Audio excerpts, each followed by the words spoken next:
Al-Malaki, heading an economical committee, says that we seek to enter a third mobile operator to achieve competition and better service. UN Security Council adopts a decision about humanitarian aid to Syria.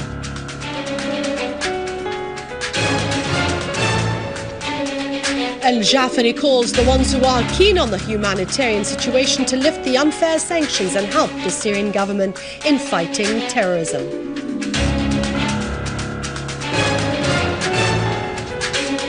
And the Iranian foreign minister stresses the necessity to fight terrorism and extremism, which have become an obsession for the people in the region.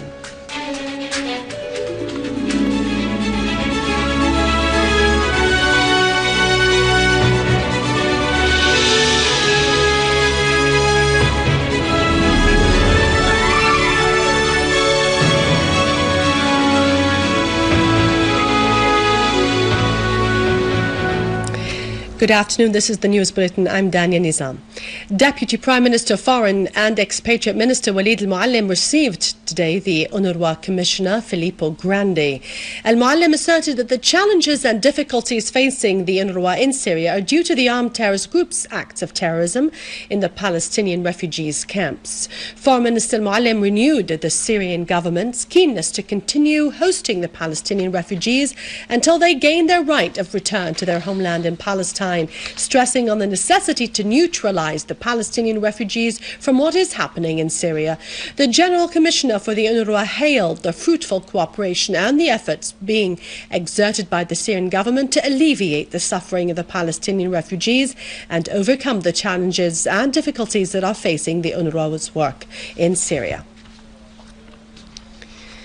Syria's permanent representative to the United Nations, Dr. Bashar Al-Jaafari, said the Syrian government has worked since the onset of the crisis to improve the humanitarian situation in Syria, placing the humanitarian issue at the top of its priorities and working day and night to meet all the citizens' humanitarian needs in parallel with restoring security and stability to the country.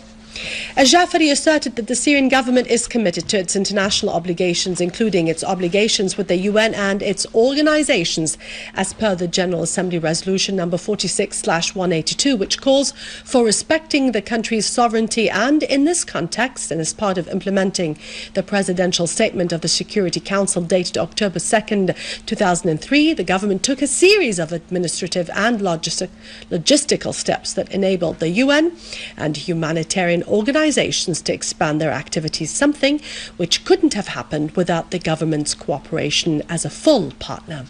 He cited as an example of these procedures the agreement to open a third air bridge to deliver humanitarian aid from Erbil in Iraq to Qamishli in Syria, allowing for 11 flights to deliver aid, while the first and second bridges allowed for 13 and 10 flights respectively, adding that the government offered the use of its own aerial fleet for these flights as a sign of good intentions.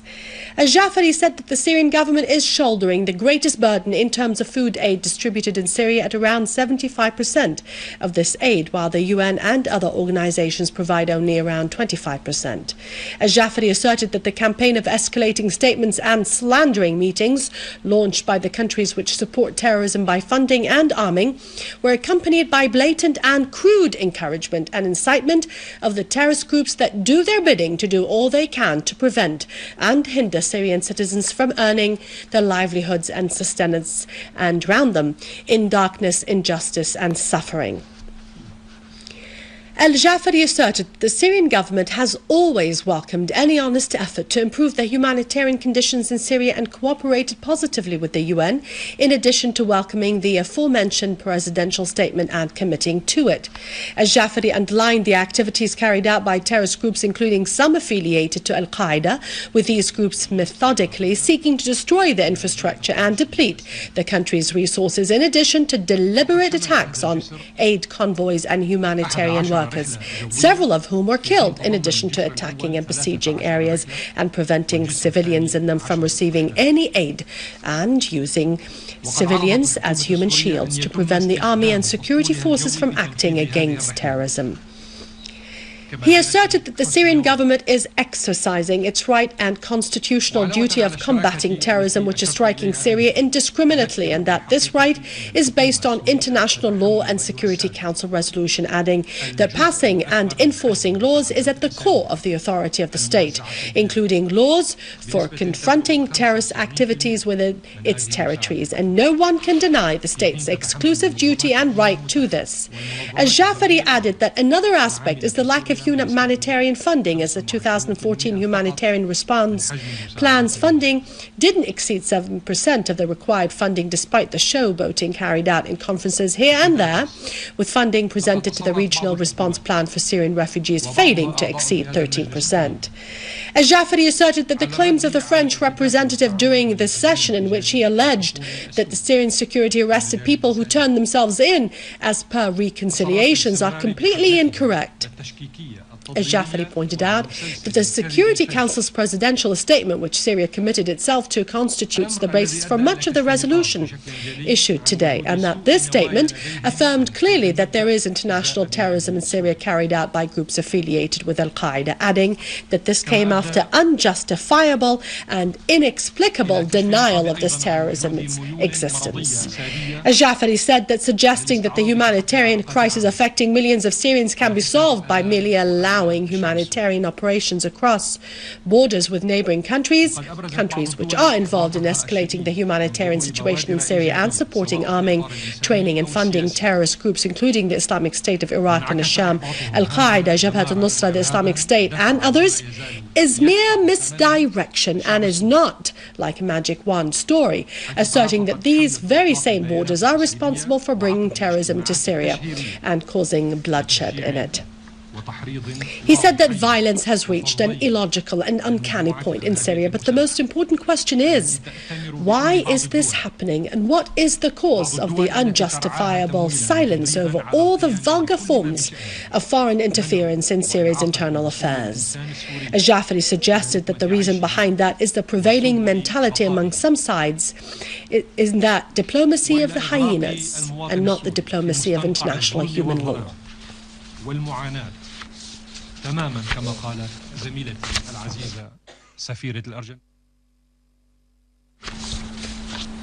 Russian Foreign Ministry said that it has voted in favor of the International Security Council resolution on providing humanitarian assistance to Syria, taking into consideration the Russian amendments, asserting that the resolution doesn't include threats of imposing sanctions. Spokesman for the Russian Foreign Ministry, Alexander Lukashevich, said that the main goal of this resolution is improving the humanitarian situation in Syria and guaranteeing the delivery of assistance to the civilians. And it asserts the necessity of providing assistance to Syria in accordance to the rules of the United Nations, and that means respecting Syria's sovereignty. In turn, Russia's permanent representative in the UN, Vitaly Churkin, said that there are attempts to exploit the humanitarian situation in Syria and that it is necessary for all parties to cooperate with international organizations and with the Syrian government. In a Security Council session, Churkin said that there are still some difficulties in delivering the assistance to the areas controlled by the armed men who shoot gunfire at the aid convoys and use the civilians as human shields. Churkin added that the opposition's activities aim at undermining the delivery of the humanitarian assistance, and they should be condemned. Churkin emphasized that the opposition should assume their responsibilities and work on eradicating terrorism, as they should cooperate with the Syrian government for this reason.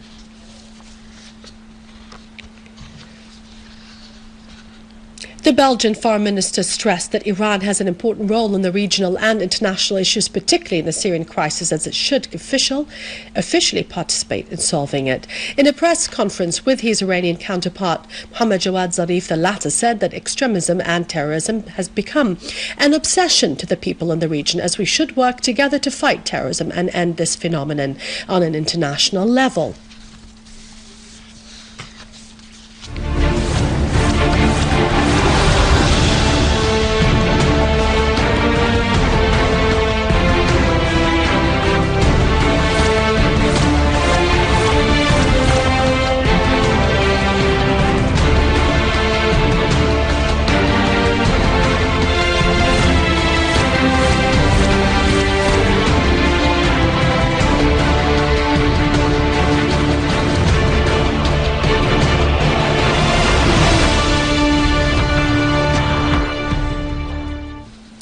With unflinching determination and undeterred by conspiracies and terrorism, the Syrian people continue to pour into the streets of cities and towns to show undiminishing support for the Syrian army and the national firm principles.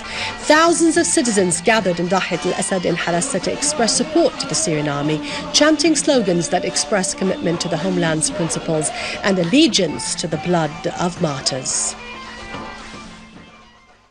I want to thank God for this day, to precipitate this public reunion, to say in this place from Dahiyat al-Assad, to say to everybody, we are going to Duma, we are going to Al-Ghouta, we are going there to make peace, to make reconciliation also. We are a people of reconciliation. We are 10,000 years old, this place. Reconciliation will start from Syria to all the world. What is going now to give us experience to be ready to every big problem where will be our problem we face together with reconciliation. المسيرات الشعبية المسيرات العفوية. The daily popular rallies in Damascus countryside will bring the crisis closer to its end and accelerate the reconciliation's effort through creating an atmosphere of security.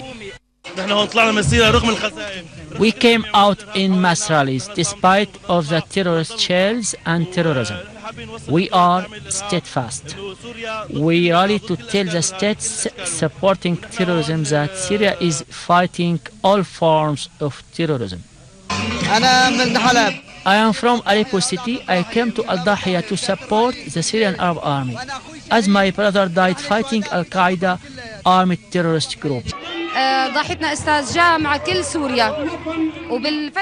Our message is to salute the Syrian Arab Army as we came here to celebrate the army's glories. We gather in Al-Dahiya today to support the Syrian Arab Army in its fight against the armed terrorist groups. And my message is that victory is imminent, ladies and gentlemen. Thank you for watching. After the break, it's Vani with our economic and business news. God bless you all.